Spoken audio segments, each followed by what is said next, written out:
বিজ্ঞানীরা দেখতেছে ব্রেইনের জন্য সবচেয়ে এক নম্বর খাবার হচ্ছে আলহামদুলিল্লাহ বলা। আলহামদুলিল্লাহ বলি কি কারণে? আমরা যখন শুকরিয়া আদায় করি তখন ভালো জিনিস, লাস্ট বেঞ্চ ধরবো কিন্তু আমি, যখন শুকরিয়া আদায় করি তখন ভালো জিনিস আমাদের জীবনে বেশি পরিমাণ ঘটতে থাকে।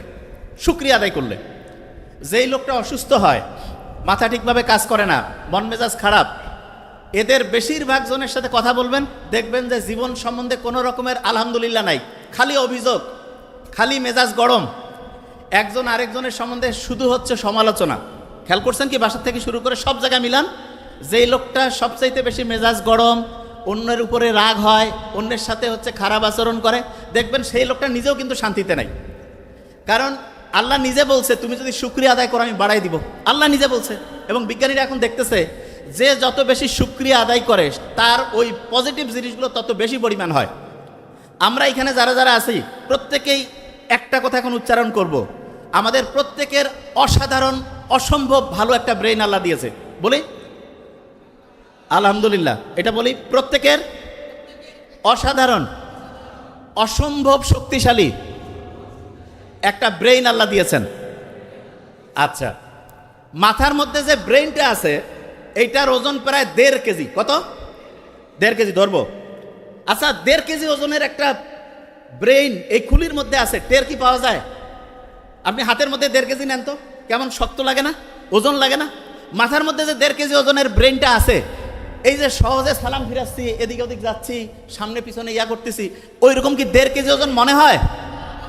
আল্লাহ একটা অসাধারণ মেকানিজম করছে। সেটা কি? মাথার খুলির মধ্যে এক রকমের পানি রাখছে। পানি রাখার কারণে আমরা যখন নদীতে সাঁতার কাটি তখন আমাদের শরীরটা হালকা হয়ে যায়। এটা আর্কিমিডিস বলে একজন বিজ্ঞানী আবিষ্কার করছে। এবং আমাদের ব্রেইনটা আমাদের এই খুলির মধ্যে ওইরকম সাঁতার কাটতেছে। এবং সাঁতার কাটার কারণে যেই ব্রেইনের ওজন প্রায় 1,500 গ্রাম, সেইটা কমে মাত্র 50 গ্রাম হয়েছে। কত গ্রাম? 50 গ্রাম। এটা কিন্তু একটা প্রশ্ন ধরবো। তাহলে 1,500 গ্রামের ব্রেইন পানির মধ্যে সাঁতার কাটার কারণে কয় গ্রাম হয়েছে? Very fine. কত গ্রাম? 50 গ্রাম। তার মানে আপনি যে মাথাটা এরকম করতেছেন, কত গ্রাম করতেছেন? 50 গ্রাম।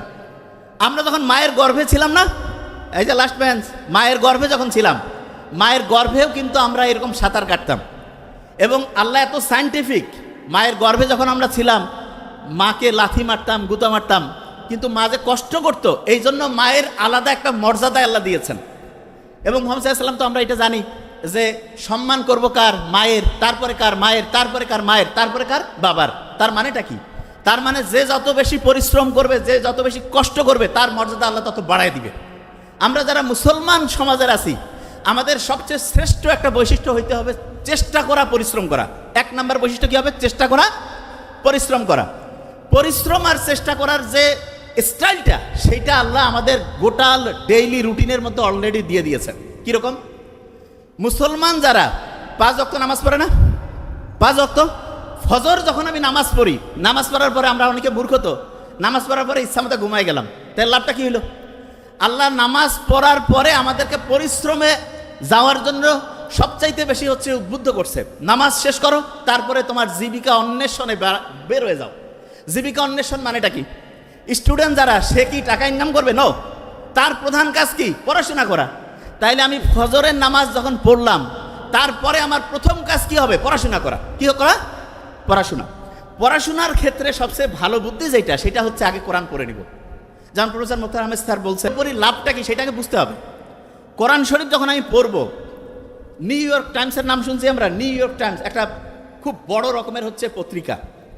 সেইখানে একটা আর্টিকেল ছাপানো হয়েছে এরকম যে ব্রেইনটা এমন একটা অবস্থা আছে, যেই অবস্থায় পৌঁছলে পড়ে 1 ঘন্টায় 5 থেকে 10 ঘন্টার পড়া যায়। 1 ঘন্টায়, এই যে লাস্ট বেঞ্চ, ওই যে লাস্ট বেঞ্চ, 1 ঘন্টায় 5 থেকে 10 ঘন্টার পড়া যায় 1 ঘন্টায়।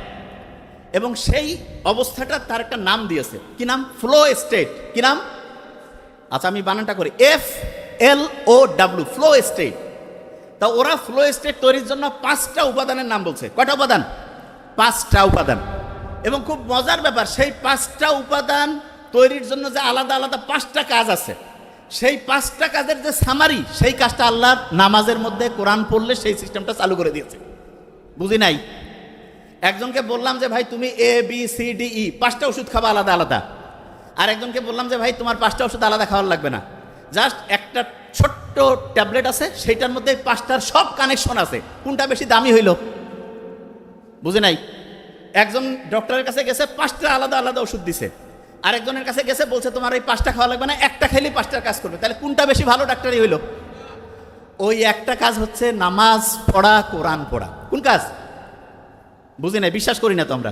কারণ কি আমি জানি, বিশ্বাস আমরা করি না যে নামাজ পড়লে, কোরআন পড়লে যে ব্রেইনটা ফ্লো স্টেটে আসে, এটা আমরা বিশ্বাস করি না। কারণটাকে সেটা বলি।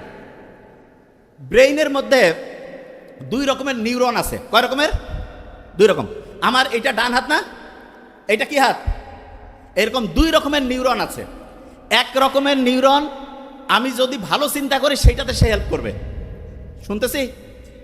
আরেক রকমের নিউরন আমি যদি খারাপ চিন্তা করি সেটাতে সে হেল্প করবে। তার মানে আমি যেরকম চিন্তা করব সে সেরকম করে কাজ করবে। তাহলে আমি যদি চিন্তা করি যে আমার ব্রেন অসাধারণ, তাহলে ভালো পক্ষের যে নিউরন সেটা হচ্ছে তোমাকে সফল করার জন্য সে পজিটিভলি কাজ করবে। আর আমি যদি চিন্তা করি না আমার ব্রেন ঠিকভাবে কাজ করে না, আমার মাথার মানে হচ্ছে শক্তি কমে গেছে, আমার খেয়াল থাকে না, তাহলে ওই নিউরন, যে নিউরনটা খেয়াল না রাখতে তোমাকে হেল্প করবে, সেইটা কাজ করবে। তাহলে আল্লাহ যে সবসময় ইসলাম যে বলছে যে তুমি সবসময় ভালো চিন্তা করো, ভালো কথা বলো, ভালো উপদেশ দাও, এইটাতে আমাদের কি পজিটিভ ভালো কাজ করে, সেই নিউরনগুলো কাজ করে না খারাপ কাজ করে? সেটা কোনটা? ভালো কাজ। তাইলে আমি ভালো কথা বললে, অন্যের উপকার করলে, ভালো চিন্তা করলে আমার পজিটিভ নিউরনগুলো কাজ করবে না নেগেটিভগুলো? পজিটিভ। একজন যে অসাধারণ হয় তার কি নেগেটিভ নিউরন কাজ করে না পজিটিভ? পজিটিভ। আচ্ছা, এবার এই যে ঈদের সময় মানুষ লঞ্চে করে যায় না বাড়ি, ঈদের সময়? তা আগে তো ঈদের সময় দেখা যাইতো লঞ্চ এত বেশি জ্যাম প্যাক থাকতো যে মানুষজন হচ্ছে যে মানে জায়গায় পাইতো না। তা এক নাস্তিক, সে আল্লাহ তো মানে টানে না, সে পাশে কয়েকজন কি মুসলমান, তাদের সাথে গল্প করতেছে যে আল্লাহ কি বানাইছে। বলছে কেন? বলছে দেখো তো এই যে বড় বড় যে চায়না, জাপান, আমেরিকা, এরা যে বড় বড় এরকম জাহাজ, তারপরে হচ্ছে যে এরকম ফেরি, বড় বড় বিমান টিমান যে বানায়, এগুলো দেখা যায় যে ওই বিভিন্ন ফ্যাক্টরির মধ্যে তৈরি করে, আলাদা আলাদা পার্টস থাকে, তারপরে সেই পার্টসগুলো এসে এক জায়গায় জোড়া দিয়ে একটা জায়গায় সুন্দর করে চলতে থাকে। তা বলছে এটা তো করে। বলছে আল্লাহ যদি এরকম করতো যে আমাদের হাতগুলো আলাদা খুলে রাখা যাইতো, পাগুলো আলাদা খুলে রাখা যাইতো, শুধু মাথাটা আর একটু বুক পর্যন্ত, তাইলে সবাই অল্প জায়গার মধ্যে হইতো, আর ওগুলো সবাই ব্যাগের মধ্যে জোড়া করে রেখে বাড়িতে নামার পরে আরাম করে আবার লাগাই দিয়ে চলে যাইতো। তা নাস্তিকের এই কথা শুনে কে আর কি কবে? সবাই কাছে আসলে আল্লাহ ধ্বংসই করে দিছে।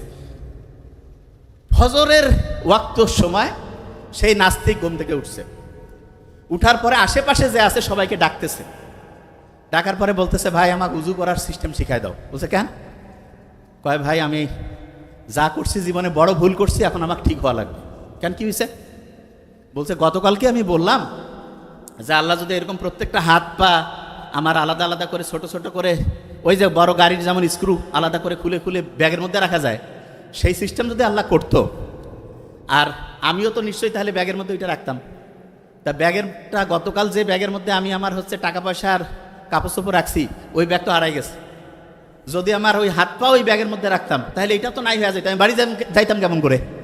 বলছে আমি ভাই যা করছি ভুল করছি, নামাজ পড়বো, আল্লাহকে এখন থেকে ডাকবো।